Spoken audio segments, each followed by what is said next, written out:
ქალბატონებო და ბატონებო.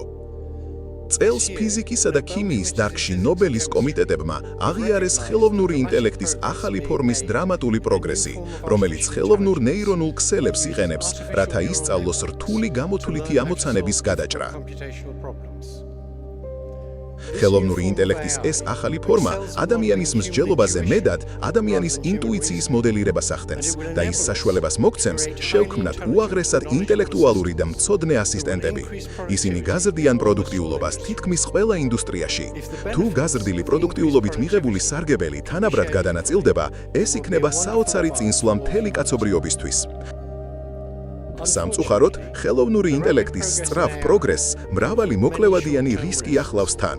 მას უკვე იყენებენ ავტორიტარული მთავრობები მასობრივი თვალთვალისთვის და კიბერკრიმინალები ფიშინგ თავდასხმებისთვის. უახლოეს მომავალში ხელოვნური ინტელექტი შესაძლოა გამოყენებულ იქნას საშინელი ახალი ვირუსებისა და შემზარავი ლეტალური იარაღის შესაქმნელად, რომელიც თავად გადაწყვეტს, ვინ მოკლას ან დაასახიჩროს. ყველა ეს მოკლევადიანი რისკი მოითხოვს დაუყოვნებლივ და მტკიცე ყურადღებას მთავრობებისა და საერთაშორისო ორგანიზაციების მხრიდან. ასევე არსებობს უფრო გრძელვადიანი ეგზისტენციალური საფრთხე, რომელიც წარმოიშვება მაშინ, როდესაც შევქმნით ჩვენზე უფრო ინტელექტუალურ ციფრულ არსებებს. ჩვენ წარმოდგენა არ გვაქვს, შევძლებთ თუ არა კონტროლის შენარჩუნებას, მაგრამ ახლა გვაქვს მტკიცებულება, რომ თუ მათ შექმნიან მოკლევადიანი მოგებით მოტივირებული კომპანიები, ჩვენი უსაფრთხოება თავარი პრიორიტეტი არ იქნება.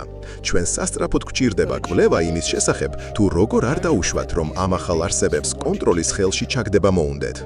ეს უკვე აღარ არის სამეცნიერო ფანტასტიკა. გმადლობთ.